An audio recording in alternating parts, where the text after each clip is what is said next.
Welcome back to the channel. Thank you guys for hanging with me on this Friday. The greatest bait ever invented for fishing flats has got to be the chatterbait. Not just a great grass fishing bait, but a bait that you can catch them on any type of flat bank, no matter what time of year, water temperature. But I will say there are some things you need to know about fishing a chatterbait in colder water. You can catch bass on it when that water drops down into the 40s. But it's not as powerful as some other techniques. So I'm going to go in on today's video some things that I like to do with a chatterbait in places that I would throw it that I don't think a lot of people necessarily think chatterbait when they see these type areas. So guys, thank you for liking these videos. If you haven't yet, please subscribe to this channel and leave me a comment. I always love to talk fishing. If you've left me one, I will return it in a few days. Thank you guys for doing that.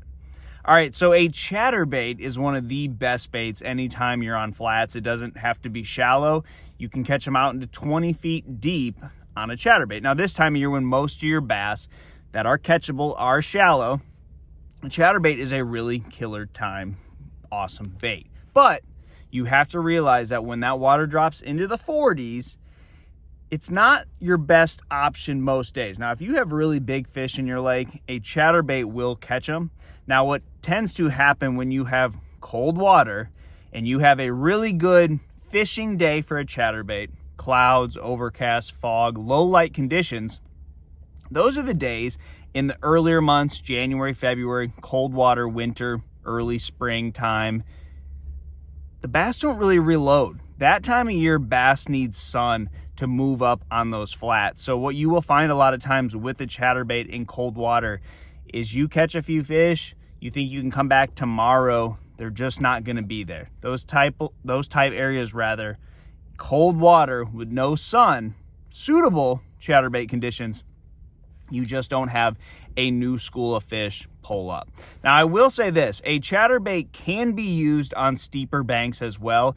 It's a lot more difficult to keep a chatterbait close to the bottom than it would be a medium diving or a shallow running crankbait, but you can still catch them. You know, it's a lot of snagging your bait in the rocks, letting it fall down, making contact with the bottom. Not an easy thing to do, but you can catch fish that way. Now, I will say this, anytime I'm chatterbait fishing, it can be in grass, it can be in bare banks with nothing.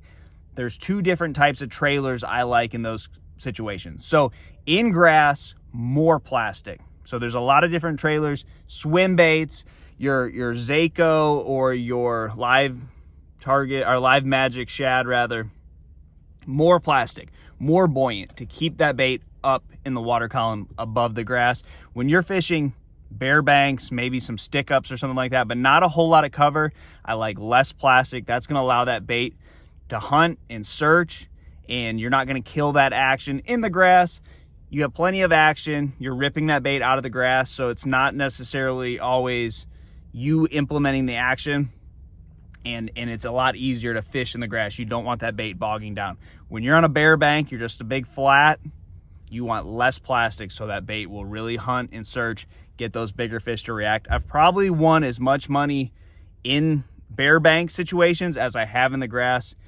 Although this is probably the greatest grass bait ever invented, it works in both places. So if you don't have grass, still have a chatterbait tied on. I have one tied on 12 months out of the year.